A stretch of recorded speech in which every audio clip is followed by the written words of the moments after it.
it's the right way to frame the question. What does it mean to you? Because I think it means something slightly different to so many people. For me, it's the idea that one is in charge of her or his own destiny, that if you put in the hard work, if you're willing to take the risk, then you can succeed. There's so many countries around the planet where your own destiny is in jeopardy. It's not fully decided by yourself. There is a autocratic government, or there's a corrupt system, or people are chosen through nepotism in various roles versus on their merit. And so I like to think that America at its best is a meritocracy where people are not judged by how much money they come from. They're not judged by their religion, their race, their background, but they're really judged by their ability to perform, their willingness to perform, and their character. Hi, my name is Imade. Welcome to the channel. This is We Made It in America. Here we talk to immigrants who come from all over the world and build incredible success here in the United States. If you want to join, please subscribe, like, comment, share, and just be part of the conversation. Let's dive in. Today, our guest is Manu.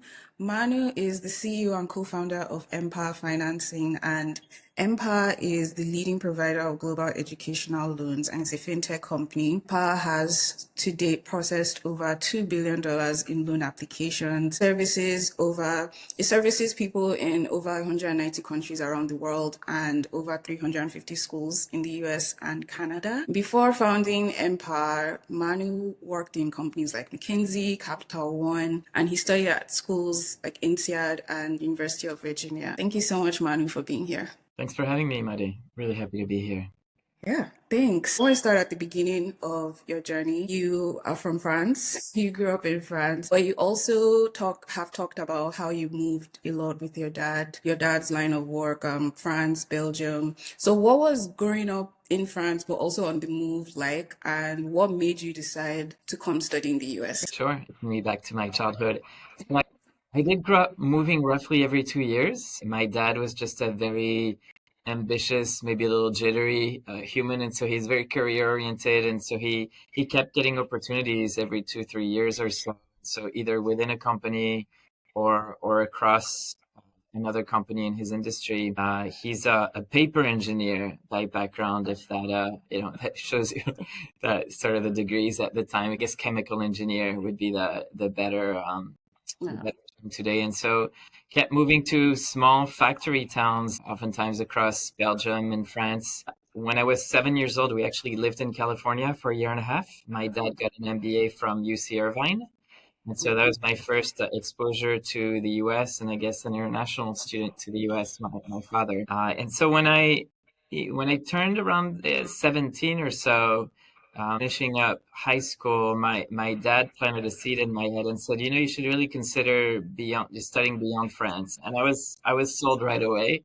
I think I'm someone who always wanted a sense of adventure, a sense of space. And so I thought, this is an opportunity for me to get really out of my cocoon, because I felt I was very cocooned at home and experience something new on my own.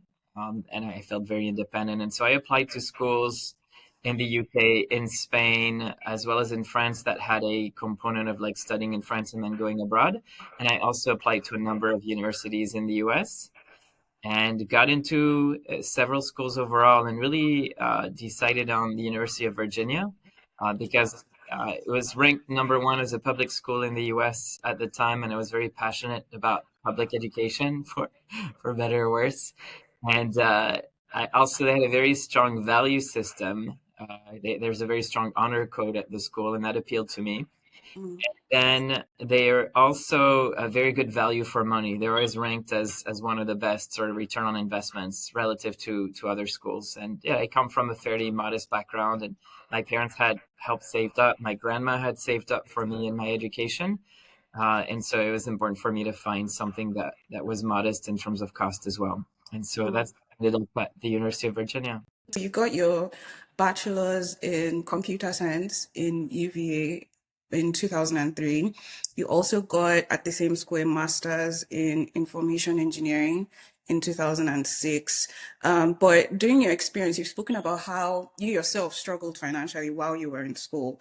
It was challenging, even though EV was great value for money. It was still a lot of money, a lot of euros at the time. And again, my parents could only afford so much. And so I took odd jobs on campus. I was a grader, a tutor for math, physics, computer science, French. I was an indoor soccer referee. I was an outdoor soccer referee. Like you name it, I did it. And it worked pretty much every single summer to come up with money. But it really, my income wasn't moving the needle much, although I think it made me a lot more cost conscious. You know, when you earn, $5, I think it was $4.75 an hour for my first job, it makes you appreciate money a lot more. That was my experience then. It was just really tight financially. I remember there's one week that just I had $20 left to spend for that week for food and transportation. And in the US, it can be pretty expensive. And so it's like, well, I got 21 meals theoretically in that week, and I gotta make it to work every day. This was during the summer, and so that still sticks in my mind as like one of these instances of like, okay, I gotta hustle and make it work. Yeah. So overall, a challenge, but I was very privileged. It still was able to make it with the support of my family. I was able to make it through these odd jobs I got an opportunity to have. But it definitely planted a seed in my head. I thought, wow, it came pretty close. And if it came pretty close for me, how many other students are in this situation, or how many can't even fathom coming to the US to study in the first place because of money?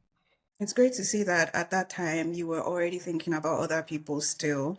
And then afterwards, when you left UVA, you started working at different companies. Then you went to get your MBA at INSEAD, and that was where you met your co-founder, right? That's correct. Yeah. Yeah, we so Mike Davis is my co-founder for Mpower, Mm. and Mike and I didn't like each other at first. He thought I was this very stuck-up French guy wearing a scarf, and I thought he was this very loud American guy. And then we really bonded over, a trip. We have a similar sense of humor. I think Mike is a lot funnier than me, but we really bonded over humor, and then it really turned into a very strong friendship. And I came from a fairly cookie cutter work background, right? I worked for big companies. Mike had, on the other hand, pretty much been a serial entrepreneur. Like as soon as he got, the initial work experience, he was just like, let me go and do my thing. And so, we had very complementary skills. And one class at INSEAD that we took together, we ended up on the same team, Entrepreneurship in Action class. It was a simulation where each group of students is essentially a little startup and you compete against one another. And my group was this random group of people where somehow I actually at the time I was CFO. That was my role in that simulation, and Mike was CEO. So it's almost like this high school battle, if you will, in an entrepreneurship simulation. And Mike and I ended up in the same group. We almost murdered each other during that simulation, but we actually ended up winning also. Oh, And yeah, and we got like this trophy or this trophée in French, and we looked at each other at the end, and you're like, you know what? This was brutal, and we almost killed each other. But boy, there's definitely good chemistry here. Like there's something that works intellectually mhm. for us in the simulation. And so Mike was like, Manu, if you ever start a company, I know you're going to go to McKinsey, etc. But if you ever start a company, give me a Call call. me. Ah, that's dope. That's really, really cool. And then you did give him a call. I did give him yeah, Yeah, 4 years later, I gave him yeah, a call. yeah. And you guys balance, it sounds like you guys balance each other out. You having more corporate experience, him having more startup experience. Sounds like a great balance of personalities. Absolutely, absolutely. Mike was especially critical in the early days. I didn't know the first thing about fundraising. I knew everything about like scaling, like building processes, etc. I did not have that like, day-to-day hustler, how to start from zero mindset. And Mike really brought that to the table in a big way.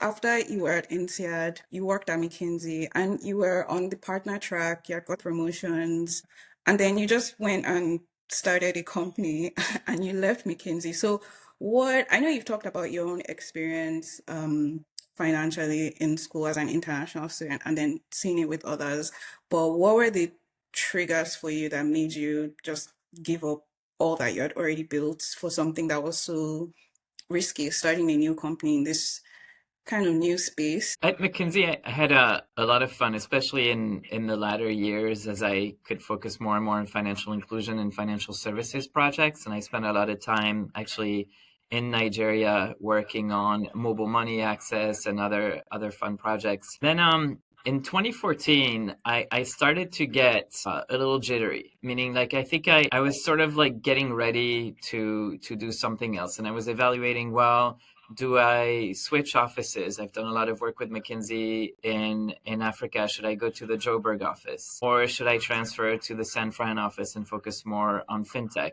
And then as you move up at McKinsey, you get more and more inbound LinkedIn solicitation also that says, hey, there's a great VP job or whatever that waits for you at this company. Do you want to consider it? And each year it gets more and more attractive. And so I was also considering that. I had just gotten a green card the year prior. McKinsey organizes these training sessions, and this one was called the ALW, which was about essentially leadership training. And what it is it's really a week where you reflect on what your goal in life is, what you really want to do.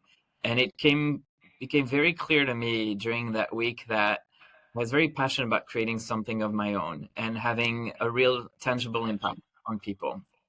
But I wasn't sure. I came to that realization, but I wasn't sure where to orient that laser or that energy. And at the same time, I got an email from a current student at UVA who essentially was about to drop out of school for $500. And I thought, wow, how crazy is that? That after 15 years after I experienced this, several years after my sister who came to the US after me experienced this, this is still an issue. Why aren't banks doing anything about it? And then I thought, well, why am I not doing anything about it? And I sent him the money, but it kept puzzling me. And long story long, a few weeks later, I said, you know what? I really need to like take that leap. I need to leave McKinsey and create a company that's going to tackle this social challenge. How do we ensure that money is not an obstacle for people's potential around the planet? And that was it. And that's when I called Mike, and Mike answered, and he's like, Manu, is it that call? And I was like, yeah, that's the call. Something that I wanted to know, which is in the early days, I mean, now, of course, it's been proven out, and there are even people that are trying to do what you're doing, and it's now like a proven concept that you can give loans to international students and they are bankable. But in those early days, when that necessarily wasn't the case and it was seen as super risky, and then you've left your very lucrative job, and then you've left the other lucrative options. I talked about your sister, like you are the oldest of your siblings, and people relying on you maybe. So how did you think about it in terms of like risk? What was the overwhelming thing that pushed you across the line? Was it just the challenge of it and the emotional factor, or was it more like I could always just get another job if it doesn't work out, or was it just a combination of all these things Yeah, when it was just in the early days and it hadn't yet proven itself? I mean, you hit the nail on its head. I think it's easy for me to think about it now, but I think at the time I was a little more tormented, right? I Ah, had an option on the table because to get search time at McKinsey, after you decide to leave, you need to at least at least make a decent effort to interview at other companies. You can't just be working on your startup. And I was very much working on Mpower. And I was also interviewing and entertaining their options. And I got a very lucrative one, like a GM for like a fintech company. It was like twice what I was making at McKinsey. And I wrestled with the idea that, you know what, I'm not going to make any money for a year or 2 years. And I'm turning this down. And I had a roommate at the time, and he's like, dude, you're crazy. And I also spoke with my family, because to your point, that I had financial responsibilities to my sister. I think she was still wrapping up school. As an immigrant to the US, there's a financial responsibility, and there's always a sort of a risk aversion. It's like you tend to be the earner for the family. I called my dad, and I think part of me was probably seeking my dad's approval also. As an adult, it was still important for me to hear like, hey, you're going to be okay, son. And he did. To his credit, he was actually quite proud that like I was going off the beaten path and I was trying to do something I was passionate about.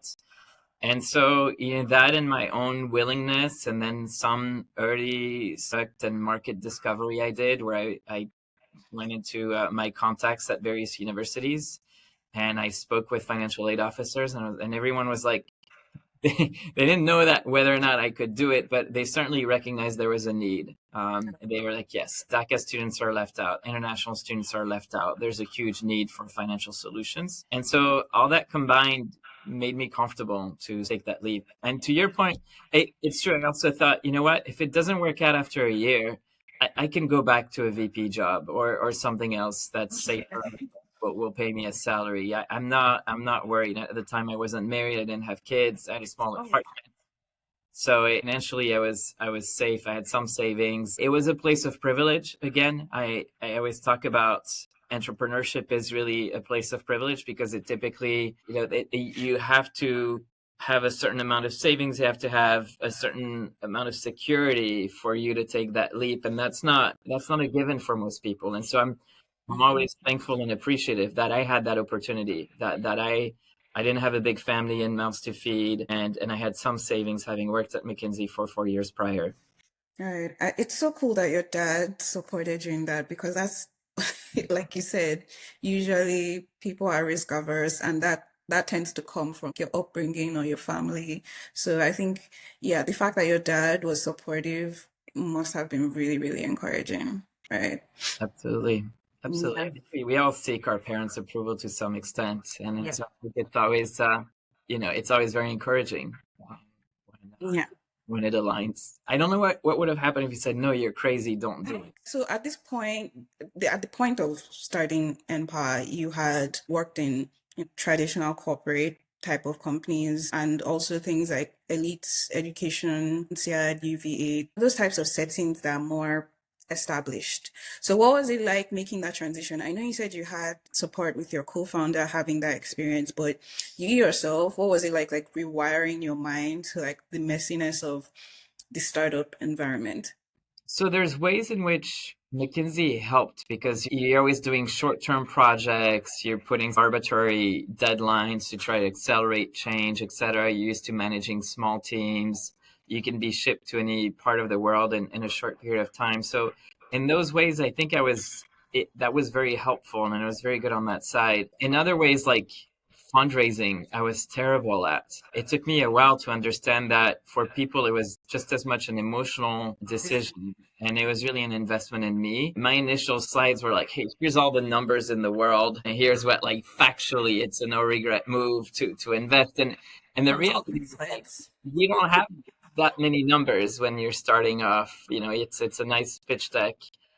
People are really betting on you, your determination, and then some kind of emotional relationship to what you're trying to solve. And then from there, yes, they try to convince themselves typically that like it's not a completely crazy bet that they're making. And so that's when they start looking at numbers. But it's first and foremost an emotional decision. And so that was really hard for me to come to grips with. And eventually I did. And then I became much better at it. And then today my life is so much of it is like fundraising because I'm always raising loan capital to lend to students or equity capital to co-invest or to run the company. The other thing I had to rewire in my head for is I was very top down and very corporate. Like, okay, well, if we need to raise money, we should start with going to all these prestigious funds.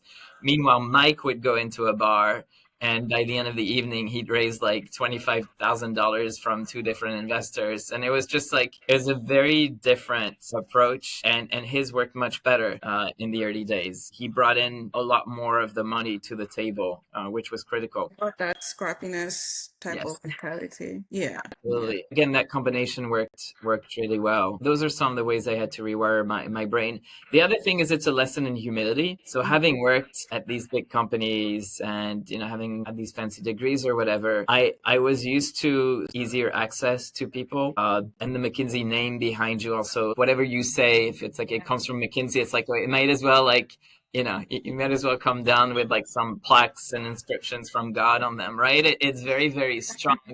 All this was the scum of the earth. All of a sudden, it's like I didn't have any of these big brands. It was just like Manu and Mike, speaking with universities, and most wouldn't care to speak with us. And the ones that did, it's like I don't. You guys are just two woohoos with like some websites. Like who cares? It was sort of like it was very funny. Yeah. Um, So they didn't, yeah, they didn't give us too much credence initially. So that was good. It was humbling, and it forced us to tighten our ship and get things in order. Yeah, it's great that you talked about the fundraising aspect of it because Empower recently closed its second securitization and last month turned 11.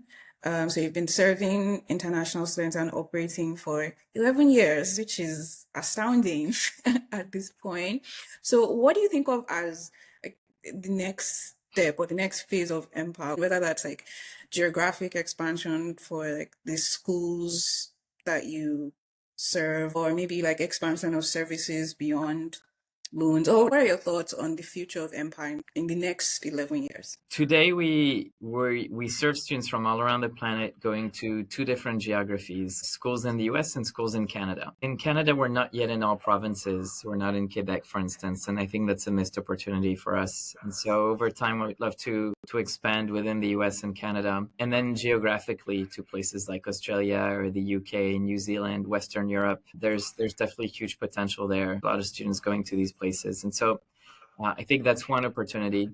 On the product side, today we have two products. We have our in-school product, and then we have a refi product, which is students who borrowed in their home country but are now living and working in the US and are still paying a loan in rupees or reais or RMBs. How can we refinance that loan so that they build credit in the US, so that they free up the cosigner collateral, so that they don't have to send money back and forth across the border every month? That's our second product, and definitely one we continue to scale. Beyond that, I think there's a lot of other products students need. When they talk to us on the phone, they say, hey, thanks for helping me with the student loan, but do you also have a checking account you recommend? Do you have health insurance I should get? How do I send money back and forth between here in India or here in Nigeria or here in Brazil? So that's another opportunity for us over time, is I think we can give them a suite of financial products, because when they come to the US, they're not just new to the US education system, they're also new to the US financial system. But they don't just need a loan, they actually need a whole suite of financial products.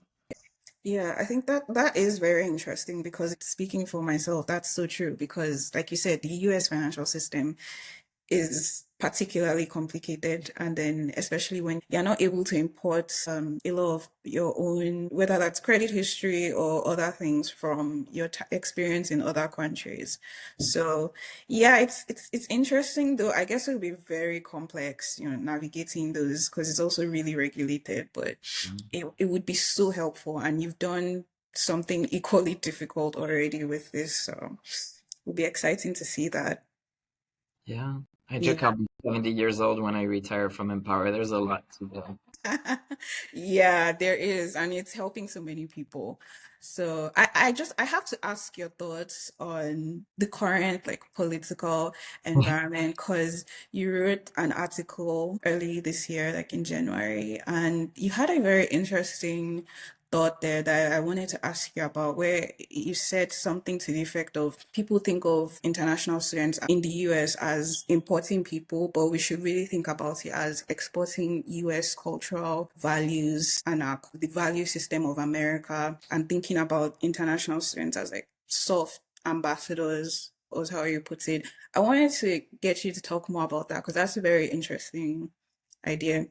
But thank you. Thanks for all the research you've done on me, by the way. I'm very humble. I appreciate it. I think of immigration, and skilled immigration in particular, as something that should not be political. It's just factually critical for the US, it's critical for Canada, it's critical for Western Europe. I mean, it's just undeniable. You have this demographic pyramid that's shrinking. You have a population that's aging. And when you have a population that's aging, it's a double burden, because on one side, it means you have less people in the workforce. On the other side, it also means you have more people to take care of, right? People are living longer. And so you have grandparents or great grandparents that now need medical support, or they need support in their day to day. And so it pressures your remaining workforce that much more. And so skilled immigration is so critical.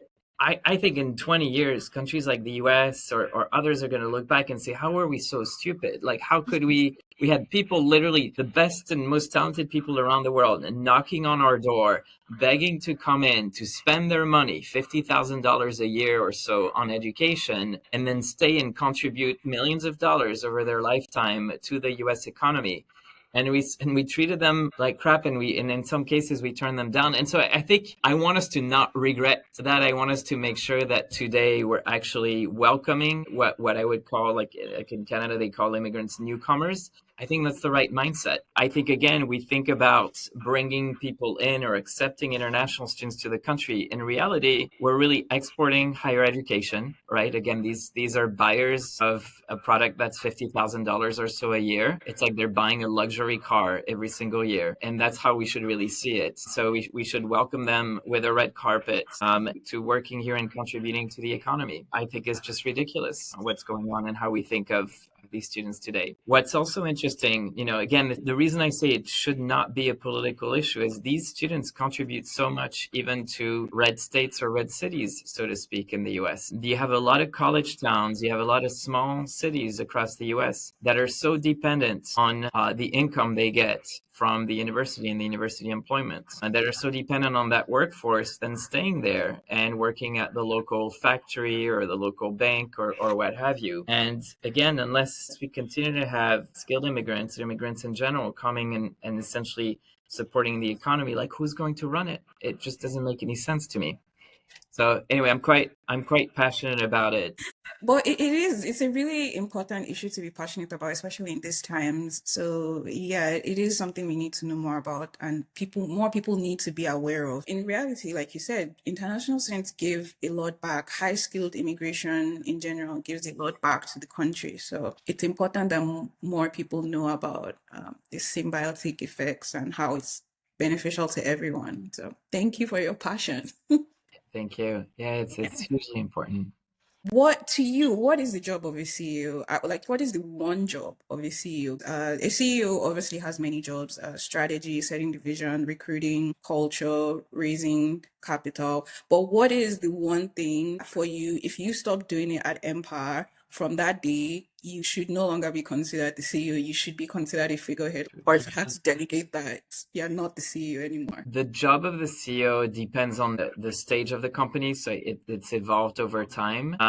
And then I think it's particularly different in a LendTech company, right? Where our product is money and our key resource is money. So my job, I joke that CEO stands for Chief Extraction Officer, in that I'm responsible first and foremost for resources for us being both people and money. And so I have to constantly raise capital to keep the company running, because we are a capital intensive business, right? Like, there is no capital light LendTech model. It's a myth. It doesn't exist. Like, if you're in the business of lending money, you need to have a lot of money. And so that my number one job is making sure we have money, and equally important that we have the resources to properly take care of that money, to properly direct the ship and run the ship. And so I need to be able to attract and retain top talents at the organization. So that chief extraction officer or resource officer is really my number one job. Alongside that, there's probably another 3 or 4 around just like ensuring growth, right? Growth solves a lot of things. And if we don't grow, if we don't get to scale, then we're not going to have impact. We're not going to be around very long. Certainly, along with that, there's strategy. Culture is also really important. But again, you hire the right people, you have the right processes and mindset and mission, and then I think everything kind of comes together. To you, what is the American dream? What does it mean to you? I'm sure you've read all the studies where, like, people get asked that, and it's the right way to frame the question. What does it mean to you? Because I think it means something slightly different to so many people. For me, it's the idea that one is in charge of her or his own sort of destiny, that if you put in the hard work, if you put in the effort, if you're willing to take the risk, then you can succeed. So it's maybe tied to the concept of meritocracy. There's so many countries around the planet where your own destiny is sort of in jeopardy. It's not fully decided by yourself. There is a autocratic government, or there's a corrupt system, or people are chosen through nepotism in various roles versus on their merit. And so I like to think that America at its best is a meritocracy where people are not judged by how little or how much money they come from. They're not judged by their religion, their race, their background, but they're really judged by their ability to perform, their willingness to perform, and their character. So I think that's America at its best. I think it's debatable whether we're still living up to today, and it's an ideal. So even if and when we were, I think it's still a work in progress, like most countries in a way.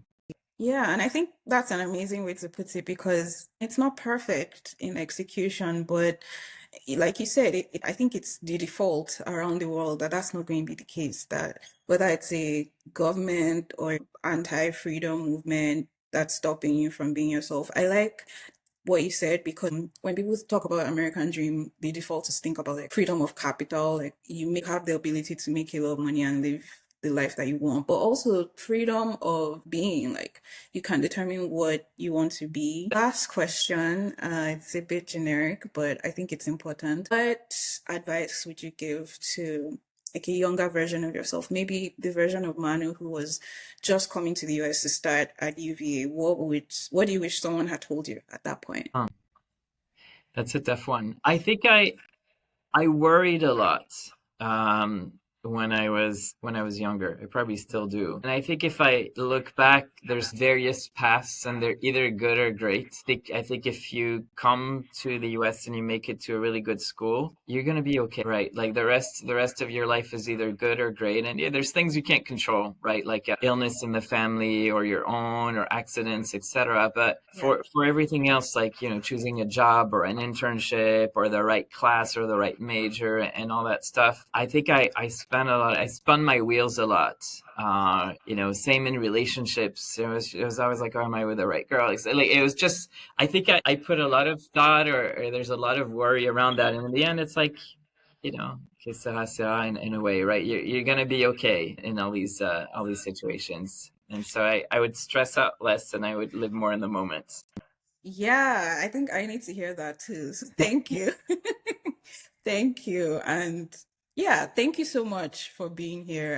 I really, really appreciate your time and how open you've been. Thanks, Imade. Thanks a ton for having me. I really appreciate your podcast.